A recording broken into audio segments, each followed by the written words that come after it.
Bismillahirrahmanirrahim. Assalamualaikum warahmatullahi wabarakatuh. Innal hamdalillah nahmaduhu wa nasta'inuhu wa nastaghfiruh wa na'udzu billahi min syururi anfusina wa min sayyiati a'malina. May yahdihillahu fala mudhillalah wa may yudlilhu fala hadiyalah. Asyhadu an la ilaha illallah wahdahu la syarikalah wa asyhadu anna Muhammadan abduhu wa rasuluhu la nabiyya wa la rasula ba'dah. Allahumma salli wa sallim wa barik ala nabiyyina Muhammadin wa ala alihi wa ashabihi ajma'in. Rabbi syrah li sadri wa yassir li amri wahlul 'uqdatam min lisani yafqahu qawli. Rabbi zidni ilman warzuqni fahman. Amin. Pertama-tama yang kami hormati dan kami muliakan Ibu Kepala SMK Bina Informatika, Ibu Sinta Dewi SPDM.Com, serta yang kami hormati pula rekan-rekan tenaga pendidik dan tenaga kependidikan SMK Bina Informatika Bintaro yang mudah-mudahan selalu diberikan kesehatan dan keberkahan oleh Allah Subhanahu wa taala. Alhamdulillah, kita panjatkan puji kepada Allah Subhanahu wa taala yang tentunya masih memberikan kita nikmat-nikmatnya.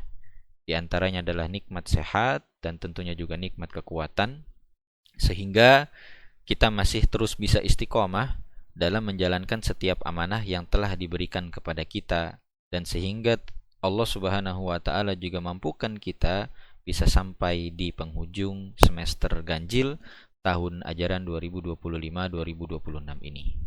Salawat dan salam tak lupa kita curahkan kepada qudwah hasanah kita, Nabiullah Muhammad sallallahu alaihi wasallam.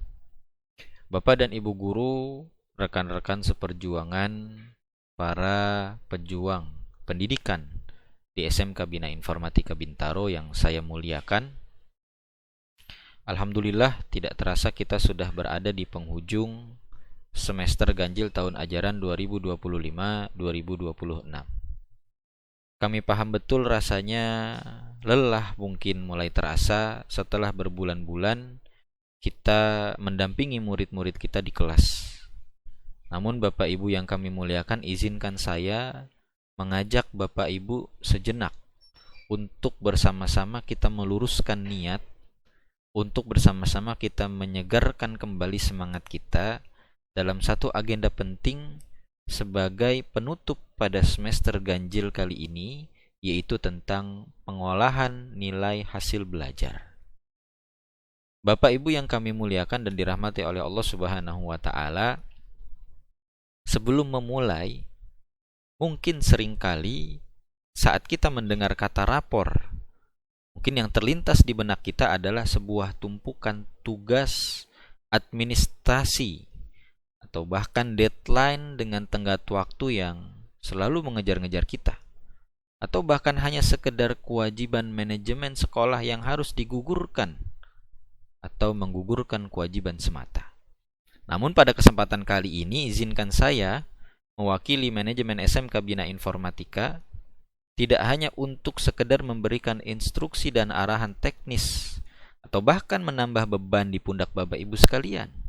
Justru saya ingin mengajak kita secara bersama-sama membedah arahan dan panduan agar kita tidak tersesat dan menjadi kebingungan yang menggunung di pundak kita. Pada pengolahan nilai hasil belajar ini, tentunya kita berpijak pada landasan yang sangat kuat, landasan yang terbarukan, yaitu yang pertama yang sudah saya buka adalah landasan dari panduan pembelajaran dan asesmen yang direvisi pada edisi tahun 2025 ini. Itu yang pertama. Kemudian yang kedua adalah landasan utamanya, yaitu keputusan Kepala Badan Standar Kurikulum dan Asesmen Pendidikan Kementerian Pendidikan Dasar dan Menengah tentang alur perkembangan kompetensi dimensi profil lulusan nomor 58 tahun 2025. Bapak Ibu yang kami muliakan, tentu pasti bertanya-tanya mengapa dokumen ini itu penting untuk kita jadikan landasan utama. Jawabannya adalah karena kita merasa bahwa zaman itu terus bergerak maju ke depan. Dan metode kita mendidik 5 tahun lalu mungkin sudah tidak relevan lagi dengan metode yang harusnya diterapkan pada hari ini. Sehingga regulasi ini bukan hanya sekedar peraturan yang mengekang kita, melainkan regulasi ini sebagai petunjuk yang menuntun kita agar penilaian yang kita berikan benar-benar adil, agar penilaian yang kita berikan benar-benar sahih dan bermakna, khususnya bagi anak-anak didik kita. Tidak hanya itu, tapi juga untuk orang tua mereka yang tentunya sudah mempercayai kita dengan menitipkan anak-anak mereka kepada kita untuk kita didik dan untuk kita bina. Bapak Ibu yang kami muliakan, mari kita renungkan sejenak sebuah realitas kontekstual yang sudah sering kali terjadi atau bahkan mungkin sering kali kita alami, yang kita lihat dengan kedua mata kepala kita sendiri. Bayangkan jikalau kita adalah seorang ayah atau ibu yang menerima rapot anak kita. Di sana tertulis angka 80 untuk mata pelajaran tertentu atau untuk mata pelajaran Bapak Ibu sekalian. Pertanyaannya adalah, apakah angka 80 itu bisa bercerita dan menjelaskan secara detail esensi dari angka 80 itu sendiri? Apakah angka itu bisa menjelaskan bahwa si anak memang hebat dalam menguasai materi atau lingkup materi mata pelajaran itu? Atau angka itu justru menyembunyikan fakta bahwa anak tersebut masih takut untuk bertanya, masih takut untuk melangkah dari materi pembelajaran tersebut? Sehingga bisa kita asumsikan bahwa angka tanpa narasi adalah data yang bisu. Masalah terbesar pendidikan kita hari ini adalah ketika rapor pendidikan kehilangan ruhnya. Ketika evaluasi hanya menjadi transaksi angka semata. Kita kehilangan kesempatan emas untuk menyentuh hati orang tua dan memperbaiki masa depan murid-murid kita. Kita butuh lebih dari sekedar angka. Kita butuh cerita tentang perkembangan jiwa dan kompetensi mereka. Oleh karena itu, Bapak Ibu yang kami muliakan, mari kita tanamkan sebuah paradigma baru mulai hari ini. Jadikan kalimat ini sebagai penguat niat kita dalam mengisi setiap kolom di aplikasi rapor kita ini. Bahwa rapor bukan sebatas persyaratan berkas administratif semata, Bapak Ibu. Namun, rapor menjadi salah satu narahubung jembatan antara murid, orang tua, dan guru. Rapor adalah surat cinta kita kepada orang tua tentang perkembangan buah hati mereka. Rapor adalah cermin bagi murid untuk melihat potensi terbaiknya. Dan tentunya bagi kita, rapor adalah bentuk pertanggungjawaban amanah ilahiyah atas ilmu yang telah kita salurkan. Bapak Ibu yang kami muliakan, kita berlandaskan dengan satu tujuan utama, yaitu tujuan yang sangat mulia yang kita niatkan, yaitu innamal a'malu binniyat. Setiap amal itu pasti memiliki niat. Oleh karenanya Bapak Ibu sekalian, tentu dalam pembedahan nilai rapor ini kita juga harus mengetahui perbedaan antara nilai formatif dengan nilai sumatif.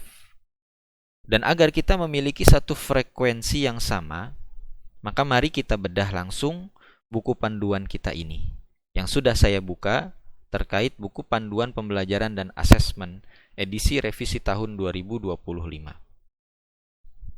Oleh karenanya Bapak Ibu, izinkan saya mengarahkan Bapak Ibu dan kita mulai dari halaman 36. Di halaman 36 ini akan membahas secara detail tentang asesmen atau perencanaan asesmen Bapak Ibu.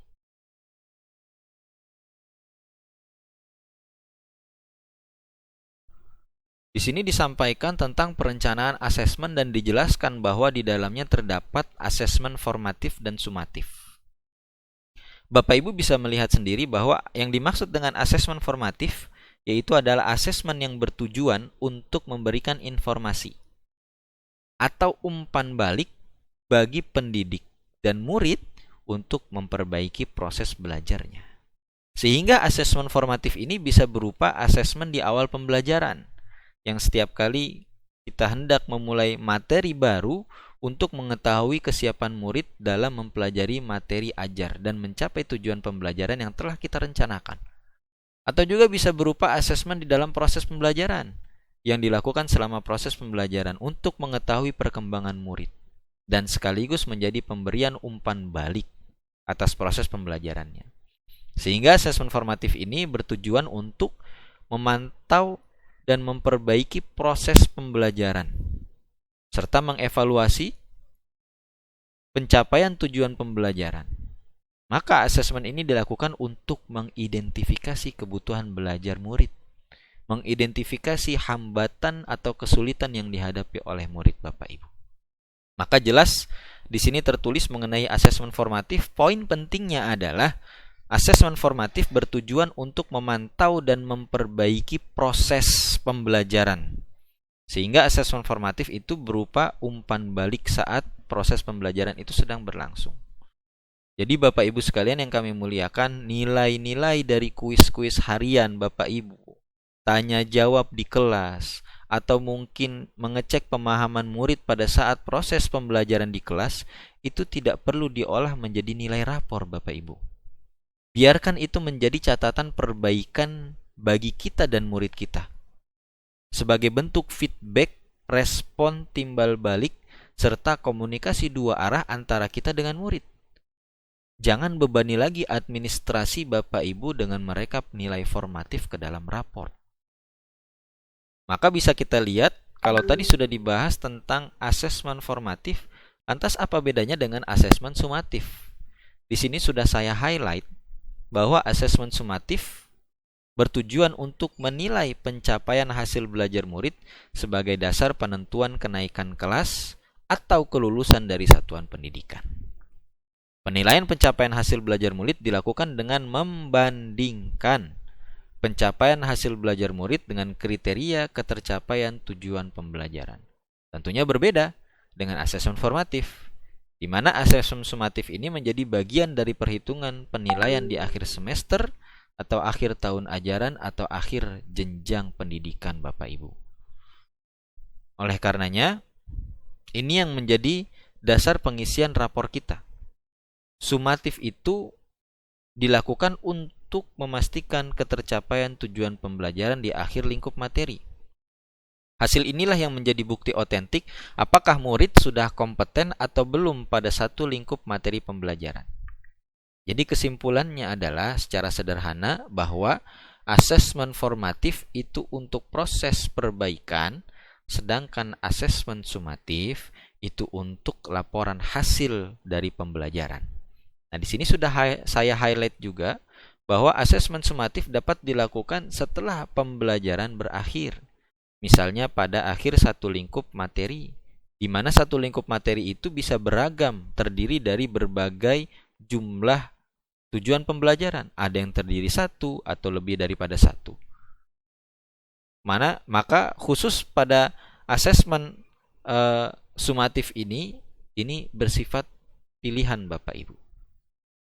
Lalu bagaimana implementasinya di sekolah kita di SMK Bina Informatika? Maka Bapak Ibu sekalian perlu memahami dasar hukum dan kebijakan sekolah. Secara panduan BSKAP yang sudah kami sampaikan ini, asesmen sumatif itu ternyata wajib dilakukan oleh guru di setiap akhir tujuan pembelajaran atau di setiap akhir TP. Ini yang bisa kita sebut sebagai ulangan harian atau sumatif lingkup materi. Jadi, Bapak Ibu tanpa harus diarahkan dan disuruh oleh sekolah pun, ini adalah kewajiban yang melekat terhadap kita sebagai pengajar. Amanah yang harus kita jalankan dengan kesadaran penuh tanpa kita harus dikomandoi lagi oleh sekolah. Dan menjadi salah satu sikap kebijaksanaan bagi seorang guru. Lantas bagaimana dengan sumatif tengah semester atau STS? Bagaimana dengan sumatif akhir semester yang diselenggarakan di sekolah? Secara regulasi pemerintah, STS dan SAS itu sebenarnya bersifat opsional. STS dan SAS itu sifatnya tidak wajib Bapak Ibu. Namun pada perihal ini manajemen sekolah mengambil keputusan dan kebijakan untuk tetap menyelenggarakannya Bapak Ibu sekalian yang dimuliakan Allah. Mengapa demikian? Bukan untuk mempersulit Bapak Ibu, melainkan kebijakan tersebut untuk menjaga standar mutu kualitas pendidikan, khususnya kualitas pendidikan di SMK Bina Informatika Bintaro. Kita butuh alat kontrol yang berkualitas atau quality control yang terstandarisasi untuk seluruh jenjang. Dan Bapak Ibu perlu ketahui ini sudah menjadi budaya positif di lembaga pendidikan kita. Bahkan juga menjadi budaya di setiap lembaga pendidikan lainnya. Untuk memastikan bahwa nilai yang keluar bukan hanya nilai subjektivitas guru semata, tapi juga teruji secara sistem yang jauh lebih objektif. Maka itu, Bapak Ibu sekalian yang kami muliakan, di dalam format rapot kita terdapat dua jenis sumatif yang sifatnya akumulatif dan saling melengkapi. Pertama, sumatif guru ini adalah nilai rata-rata ulangan per TP. Saya coba buka rapot atau pengisian nilai rapot, ya. Yang pertama adalah nilai sumatif dari guru yang diisi oleh guru. Nilai rata-rata ulangan per TP yang Bapak atau Ibu lakukan di kelas. Dan ini wajib, harus ada, dan porsinya sangat penting. Karena Bapak Ibu yang paling tahu proses pembelajaran murid sehari-hari. Kemudian yang kedua, sumatif yang dilaksanakan oleh sekolah. Dalam hal ini yaitu adalah sumatif tengah semester, ya. Kemudian yang kedua adalah sumatif akhir semester yang difasilitasi oleh panitia ujian sekolah. Sehingga keduanya akan kita ramu menjadi nilai akhir Bapak Ibu. Nilai akhir untuk disematkan di dalam rapot. Jadi kami harapkan tidak ada lagi yang menganggap salah satu lebih penting daripada yang lainnya. Sehingga keduanya adalah satu kesatuan potret kompetensi murid kita di SMK Bina Informatika, yaitu penilaian sumatif yang dilakukan oleh guru bisa berbentuk ulangan harian dari setiap tujuan pembelajaran, dan juga sumatif yang dilakukan oleh sekolah yang diakomodir dan difasilitasi oleh sekolah berbentuk STS sumatif tengah semester dan SAS sumatif akhir semester. Bapak Ibu yang kami muliakan dan kami hormati, setelah tadi kita memahami mengapa dan apa itu asesmen, sekarang mari kita masuk bagaimana menuangkannya ke dalam sistem raport kita. Nah, ini saya berikan contoh di hadapan Bapak Ibu sekalian terdapat kolom-kolom tujuan pembelajaran dengan lingkup materi. Ini saya ambil contoh di dalam mata pelajaran Pendidikan Agama Islam dan Budi Pekerti. Kemudian saya tuliskan capaian kompetensinya sesuai dengan alur tujuan pembelajaran yang sudah di-share oleh manajemen sekolah di awal semester atau di awal tahun pembelajaran. Semua di dalam mata pelajaran PAI ini memiliki 5 lingkup materi yang berbeda. Ada Al-Quran Hadis, Akidah, Akhlak, Fikih, serta Sejarah Peradaban Islam. Di mana masing-masing lingkup materi ini memiliki beberapa turunan tujuan pembelajaran yang nantinya harus kita muatkan di dalam format rapot tersebut. Ini sudah saya masukkan. Tadi semua yang ada itu sudah saya input di dalam kolom capaian kompetensi ini. Ada Al-Quran Hadis dengan beberapa turunan tujuan pembelajarannya, ada 6 kurang lebih. Kemudian Akidah memiliki 4 turunan tujuan pembelajaran. Kemudian Akhlak ini juga ada 5. Fikih ini ada 4 turunan TP. Dan yang terakhir Sejarah Islam ini ada 4 turunan TP. Yang mana nanti masing-masing ruang lingkup materi pembelajarannya kita muatkan di kolom lingkup materi ini Bapak Ibu. Ini ada Al-Quran dan Hadis. Kemudian ini ada Akidah. Kemudian ini ada Akhlak, Fikih, dan Sejarah. Nah, bagaimana kita mengisinya? Tadi yang sudah kami sampaikan bahwa dari setiap lingkup materi memiliki turunan tujuan pembelajaran. Sehingga itu yang Bapak Ibu harus ambil nilainya dengan nilai sumatif yang Bapak Ibu lakukan dengan kegiatan ulangan harian dan lain sebagainya. Agar anak itu bisa pindah dari satu lingkup materi pembelajaran atau dari satu TP tujuan pembelajaran, jikalau mereka sudah tuntas, maka mereka baru pindah atau baru bisa pindah ke lingkup materi selanjutnya. Di sini pun juga sudah ada lingkup materi, ya. Kemudian juga ada inisialnya RM, remedial. Jikalau peserta didik kita belum mampu menuntaskan kompetensinya di dalam lingkup materi ini, mereka harus dilakukan pembelajaran tuntas, yaitu remedial. Jikalau tidak, maka cukup diisi di sini. Contoh dari satu murid ini, di dalam satu lingkup materi, dari turunannya ada 6 tujuan pembelajaran yang sudah kita sumatifkan di kegiatan ulangan harian, maka nilainya seperti ini yang harus kita isi oleh diri kita sendiri. Begitu pula lingkup materi setelahnya. Kenapa akidah ini ada 4? Karena turunannya hanya memiliki 4 tujuan pembelajaran, Bapak Ibu. Berbeda lagi dengan akhlak. Kenapa dia ada 5? Karena turunan TP-nya ada 5, Bapak Ibu. Nah, ini yang harus kita isi. Sehingga tugas kita adalah menginput nilai murni dan dari hasil asesmen sumatif lingkup materi yang telah Bapak Ibu lakukan di kelas. Maka perlu diingat, ini adalah potret otentik kompetensi murid per materi, Bapak Ibu. Satu hal yang perlu kita sepakati bersama bahwa pengisian nilai ini sejatinya adalah proses kontinu atau berkelanjutan. Idealnya, begitu satu TP selesai diajarkan dan diujikan, nilainya langsung diinput. Ini saya ambil contoh. Mengapa demikian? Agar data perkembangan murid bisa terpantau oleh manajemen sekolah sejak pertengahan semester. Bukan dikebut semalam di akhir semester yang justru berpotensi mengurangi akurasi penilaian kita, Bapak Ibu. Contoh misalkan di sini, tadi sudah saya beri permisalan, ini yang harus diisi oleh Bapak Ibu.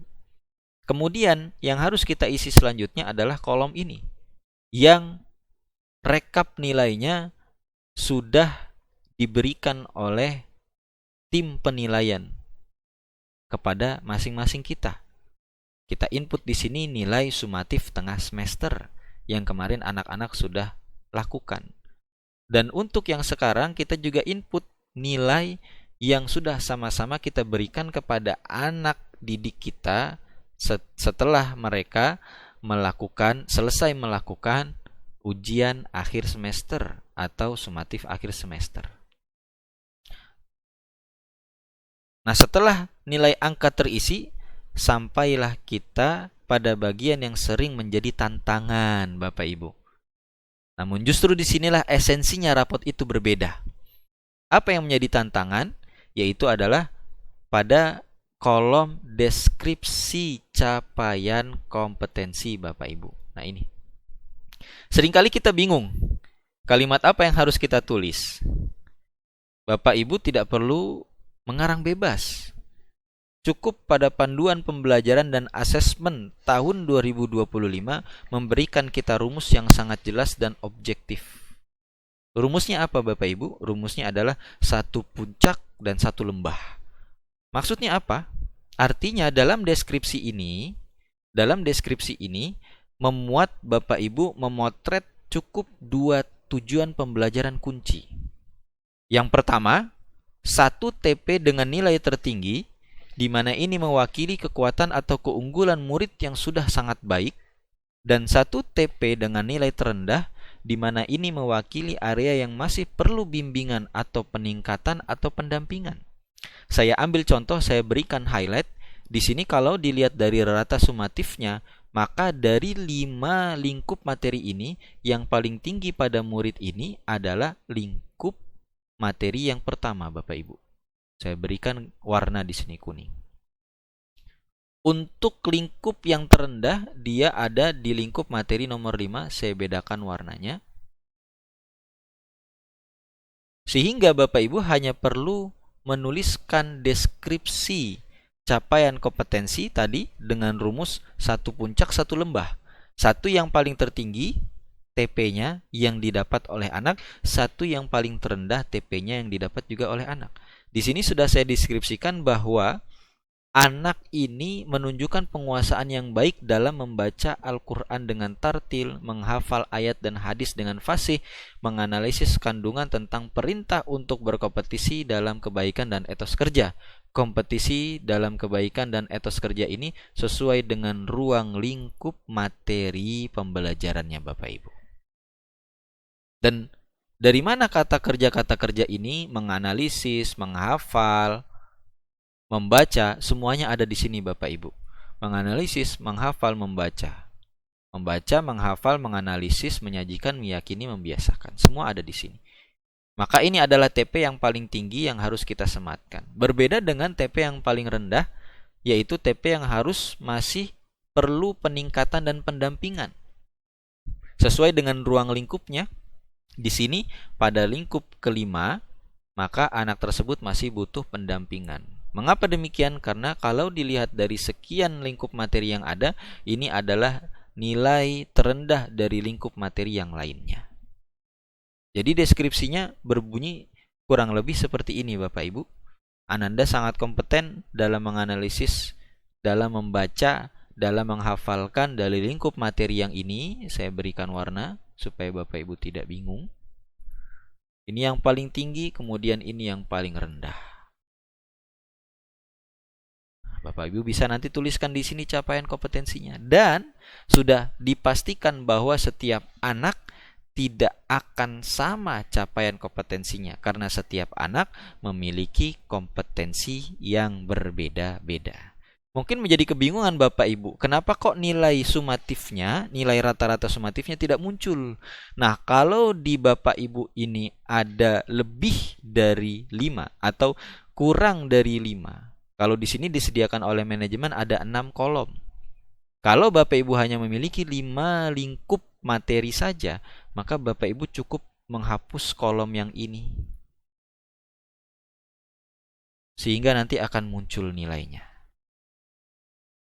Begitu selanjutnya pada murid selanjutnya, pada murid selanjutnya, pada murid selanjutnya. Begitu ya Bapak Ibu sekalian. Mudah-mudahan dari pengisian kolom ini sudah dapat dipahami bagian mana yang harus kita isi, yang harus kita tuangkan, dan deskripsi apa yang harus kita munculkan di capaian kompetensi dari masing-masing siswa. Nah, inilah jembatan komunikasi yang sesungguhnya Bapak Ibu. Dengan metode seperti ini, raport menjadi jujur dan membangun.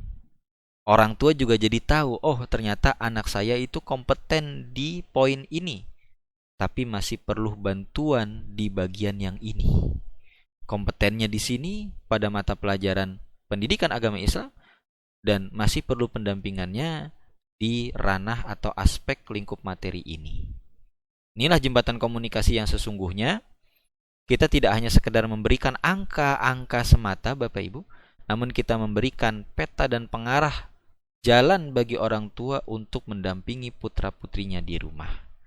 Jadi Bapak Ibu yang kami muliakan, mari kita cicil pengisian nilai, rapor, dan deskripsi ini dari sekarang. Jangan biarkan ini menumpuk dan niatkan bahwa setiap nilai dan kalimat yang kita input di sini adalah doa dan dukungan kita bagi masa depan murid-murid kita. Bapak Ibu yang kami muliakan, mari kita luruskan sebuah anggapan yang mungkin masih beredar di kalangan kita bahwa format rapor kita ini tidak ada perubahan. Maka kami tegaskan bahwa asumsi itu tidak tepat. Dengan implementasi penuh kurikulum merdeka, terjadi perubahan struktural yang signifikan dan tentunya permanen. Sekolah kita tidak hanya mengejar tuntasnya kurikulum akademik, tapi juga mengejar deep learning atau pembelajaran mendalam yang membentuk karakter, Wujud dari deep learning ini adalah adanya 8 dimensi profil lulusan Bapak Ibu. 8 dimensi profil lulusan. Yaitu ada keimanan, kewargaan, penaralan kristis, kreativitas, kolaborasi, kemandirian, kesehatan, dan komunikasi. Yang wajib tersemat di dalam format raport terbaru.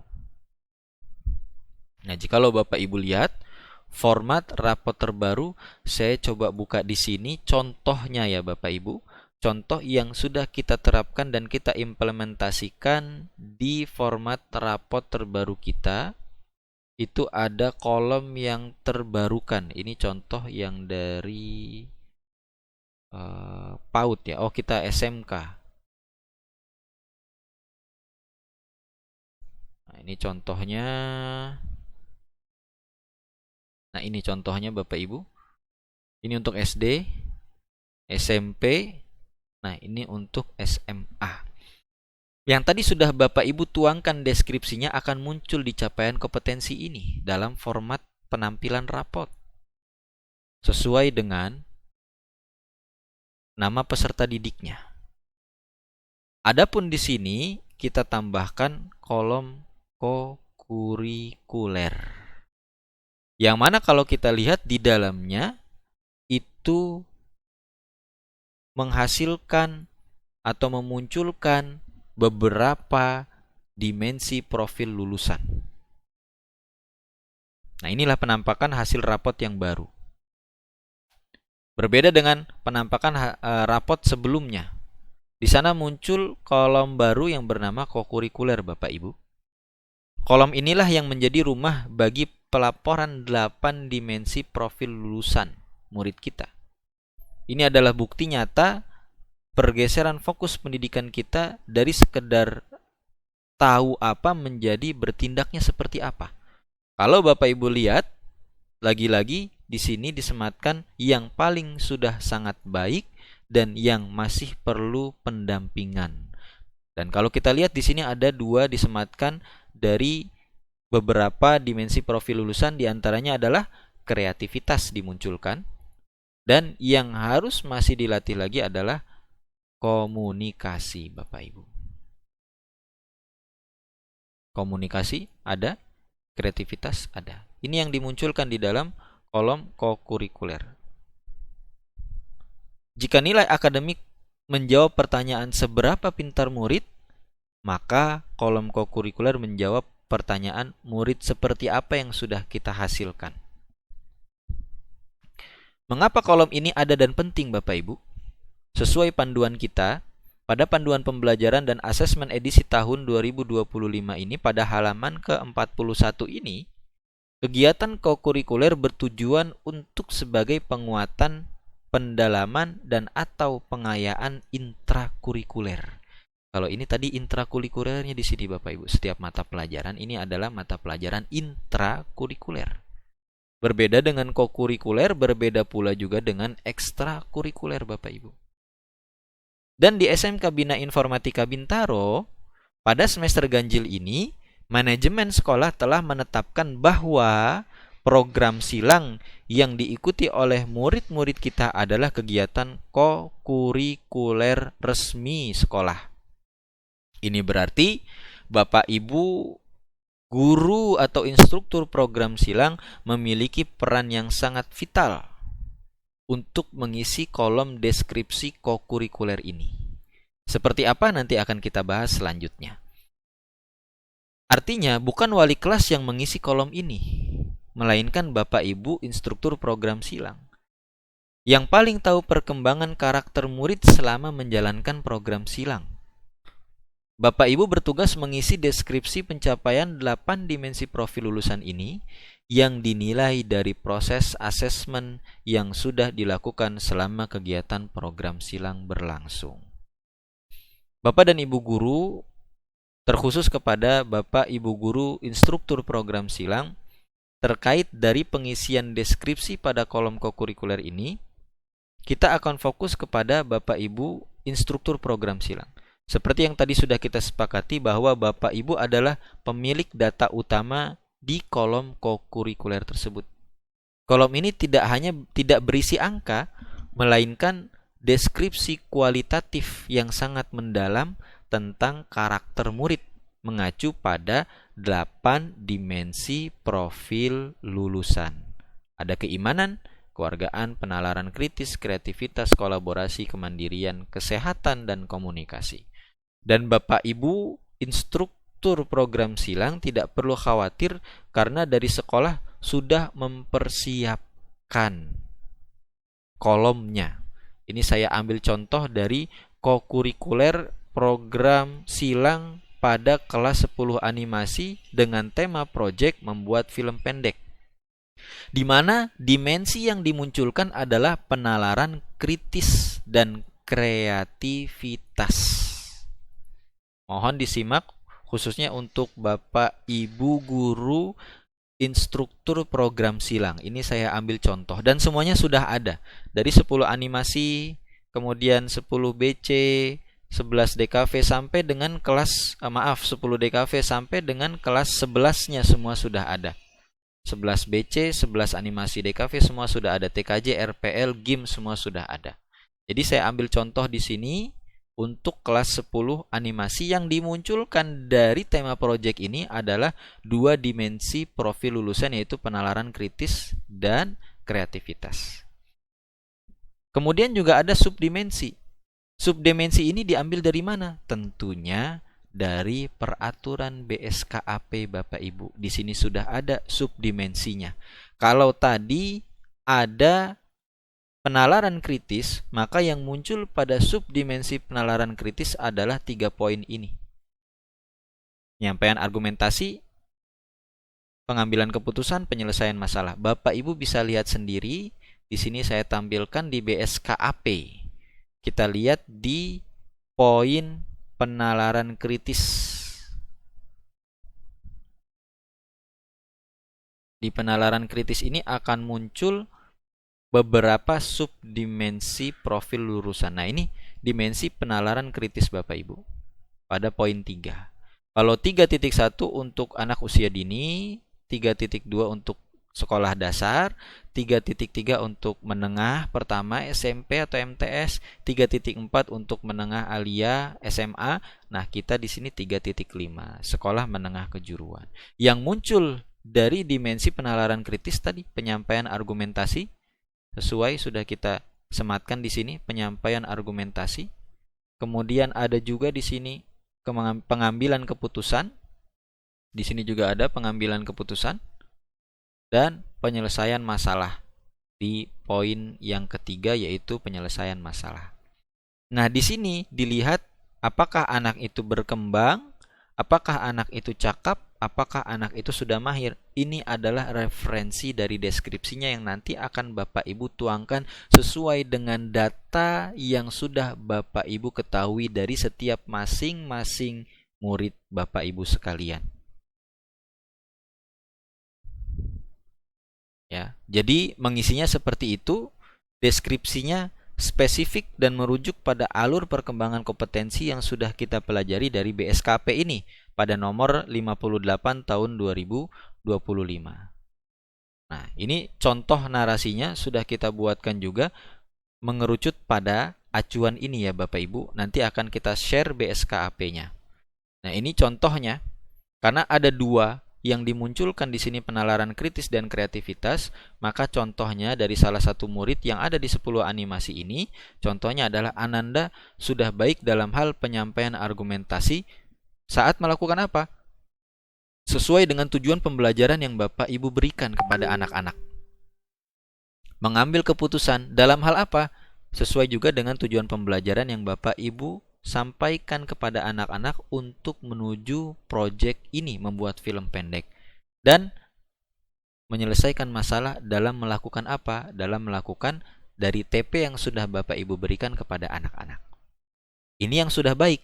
Rumusnya sama seperti tadi, 1 puncak 1 lembah. 1 dimensi profil lulusan yang memang sudah sangat baik, 1 dimensi profil lulusan yang masih perlu didampingi, yang masih perlu ditingkatkan. Contoh di sini, Anda masih perlu meningkatkan atau masih perlu berlatih dalam hal membuat gagasan baru dalam pembuatan tata suara misalnya, atau fleksibilitas berpikir dalam melakukan produksi sebuah karya film pendek sesuai dengan tema proyeknya Bapak Ibu sekalian. Maka oleh karenanya gunakanlah bahasa yang membangun, bahasa yang objektif, di mana nilai yang Bapak Ibu berikan adalah umpan balik dari karakter yang paling berharga bagi orang tua. Bapak Ibu yang kami muliakan, ini sudah cukup jelas terkait daripada pengisian kolom kokurikuler yang nanti akan diisi oleh Bapak Ibu guru instruktur program silang. Semua sudah ada, ini contoh pengisiannya nanti akan kita share juga Bapak Ibu. PSKAP-nya, kemudian contoh pengisiannya akan kita share juga. Kita berlanjut kepada kolom yang terbarukan Bapak Ibu. Kolom yang terbarukan tadi kita lihat di sini ada catatan wali kelas.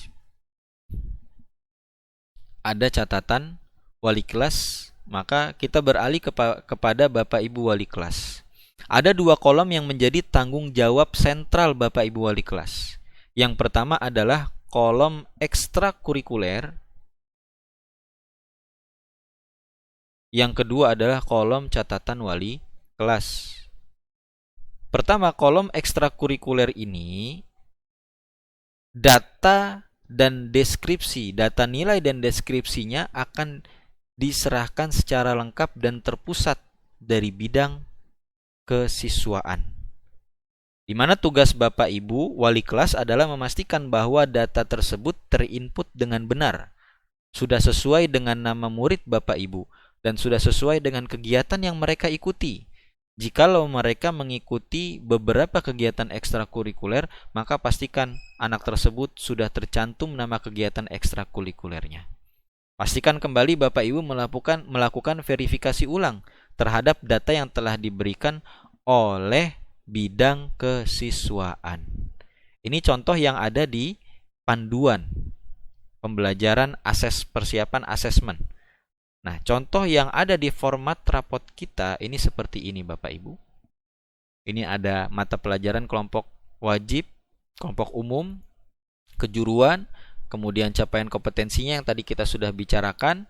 Kemudian di sini ada kokurikuler, sama seperti yang tadi tema proyeknya apa. Kalau dia kelas 10 animasi, maka sesuai dengan tema proyeknya ini membuat film pendek. Kalau dia dimensi profil lulusannya tadi juga sudah sesuai yang dimunculkan, ada dua dimensi profil lulusan yang dimunculkan, yaitu adalah penalaran kritis dan kreativitas. Kemudian subdimensinya tadi juga sudah ada di sini. Subdimensinya, penalaran kritis memiliki 3 subdimensi, kreativitas pun juga memiliki 3 subdimensi. Sehingga nanti yang harus Bapak Ibu isi khususnya kepada instruktur program silang, guru program silang mengisi capaian kompetensi ini di dalam ruang lingkupnya.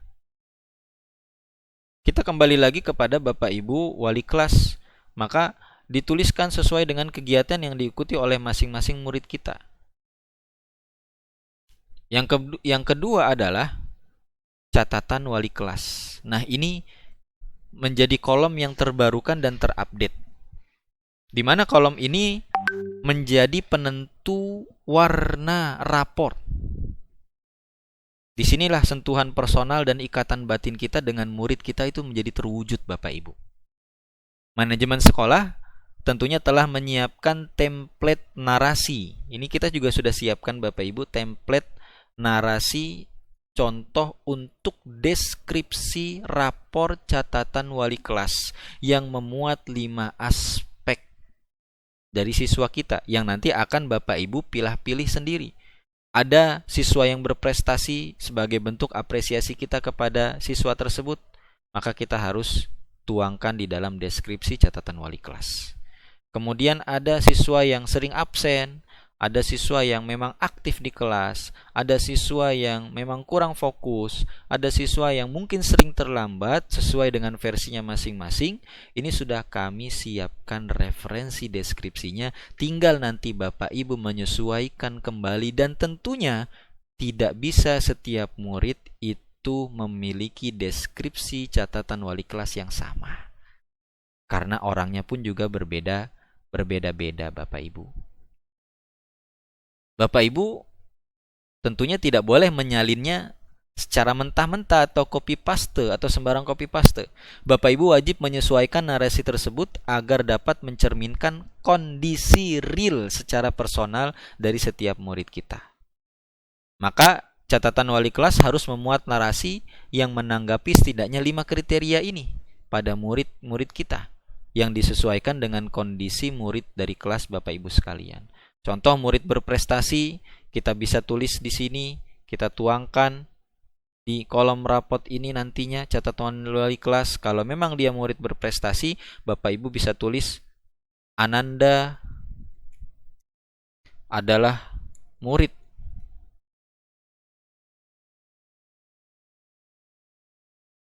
yang berdedikasi tinggi.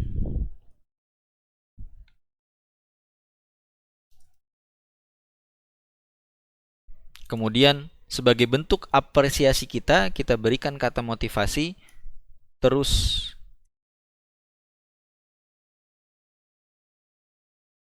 pertahankan prestasi akademik dan non-akademikmu. Nah, ini bentuk apresiasi. Atau dia juga dengan murid catatan yang lain, seperti halnya sering absen, atau dia juga selain daripada murid yang berprestasi, dia juga murid yang memiliki keaktifan di kelas dan lain sebagainya sesuai dengan referensi deskripsi raport pada catatan wali kelas. Maka Bapak Ibu sekalian pastikan bahwa setiap murid menerima deskripsi yang jujur dan dapat menjadi panduan bagi orang tua untuk bekerja sama dengan kita dalam mendidik mereka di semester berikutnya. Bapak Ibu yang kami muliakan, pada kolom catatan wali kelas sekali lagi kami tekankan ini format yang sudah ada, yang sudah kita perbaharui mengikuti contoh format yang ada di buku panduan ini. Maka ini menjadi tanggung jawab inti kita khususnya pada wali kelas atau pembimbing akademik. Kolom ini adalah ruang bagi kita untuk memberikan sentuhan catatan yang tidak bisa digantikan oleh angka manapun Bapak Ibu. Ini adalah deskripsi yang paling dicari tentunya dan dibaca oleh orang tua. Deskripsi Bapak dan Ibu wali kelas harus mencangkup dan membedakan 5 kriteria utama murid yang ada di kelas Bapak Ibu sekalian. Ya, tadi sudah kami sampaikan, kami sediakan referensinya, nanti akan kami share juga. Sudah kami sediakan referensinya, tinggal nanti Bapak Ibu menyesuaikan kembali. Dan perlu diingat, Bapak Ibu harus menjadi penulis skenario terbaik bagi setiap murid Bapak Ibu. Maka saat saya tampilkan di layar tadi, perhatikan bagaimana setiap narasi harus mengandung unsur apresiasi, harus mengandung unsur saran perbaikan, dan juga harus mengandung unsur motivasi. Maka gunakan kata-kata yang menenangkan Bapak Ibu, gunakan juga kata-kata yang memotivasi, dan gunakan juga kata-kata yang menunjukkan bahwa Bapak Ibu benar-benar mengenal murid tersebut secara pribadi Bapak Ibu. Ini kita sudah ada di penghujung, ya. Maka kita lihat kembali, ini adalah bentuk format rapot kita. Nah, ini yang saya tampilkan adalah format rapot untuk kelas 10 dan kelas 11. Di mana ada kolom kokurikuler yang akan diisi oleh Bapak Ibu pengampu program silang. Kemudian yang terbarukan lagi ada kolom catatan wali kelas. Jelas ya Bapak Ibu sekalian ya. Dan juga ada kolom tanggapan orang tua. Nanti ini setelah bagi rapot di rumah, orang tua akan melihat kembali dan memberikan tanggapannya dari apa yang sudah kita deskripsikan Bapak Ibu. Namun berbeda halnya dengan raport kelas 12. Yang menjadi pembeda adalah di rapor kelas 12 tidak ada catatan kokurikuler. Mengapa demikian? Karena kelas 12 sudah tidak ada lagi yang namanya program silang. Namun tetap masih ada catatan wali kelas sebagaimana yang sudah kami jelaskan tadi. Tidak ada bedanya. Oleh karenanya Bapak Ibu, ini adalah bentuk rapot yang terbarukan. Tadi di kolom Excel pun juga sudah kami tuliskan di sini, sudah kami jelaskan di sini, memuat 2 capaian kompetensi, 1 puncak, 1 lembah. Mana yang tertinggi, mana yang terendah. Dan Bapak Ibu perlu deskripsikan di sini sesuai dengan ruang lingkup materi atau tujuan pembelajaran Bapak Ibu masing-masing. Oleh karenanya Bapak Ibu yang saya muliakan, yang kami muliakan, kita sudah melalui setiap langkah teknis, kita juga sudah mengetahui landasan hukumnya.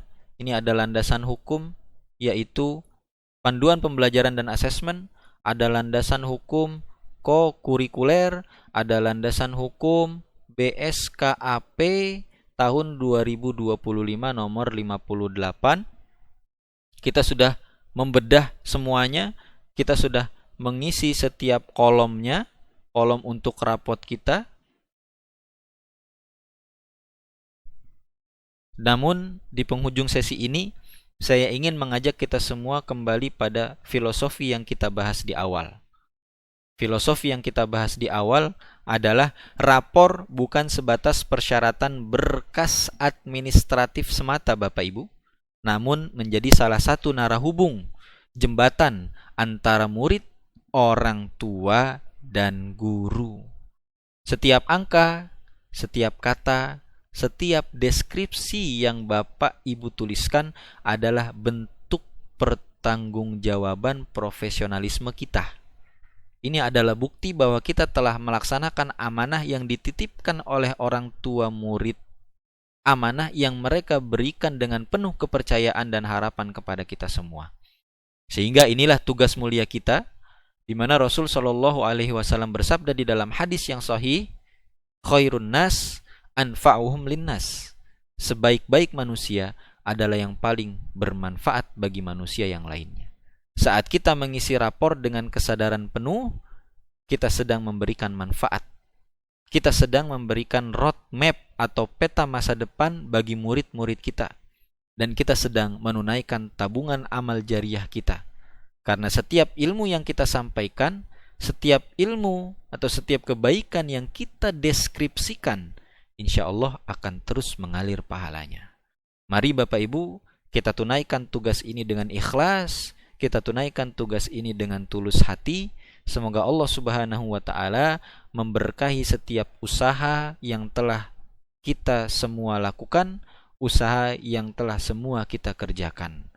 Terima kasih Bapak Ibu atas perhatiannya. Mudah-mudahan pengarahan ini bisa bermanfaat untuk Bapak Ibu sekalian, untuk bisa menjadi teman belajar Bapak Ibu sekalian dalam mengisi rapor pendidikan, khususnya di semester ganjil ini dan di semester genap yang akan datang.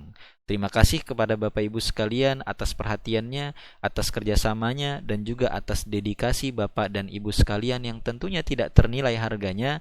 Kami berharap seluruh penjelasan ini dapat dipahami dan seluruh penjelasan ini dapat dilaksanakan dengan penuh kesadaran. Terima kasih sekali lagi kami ucapkan. Saya akhiri. Assalamualaikum warahmatullahi wabarakatuh.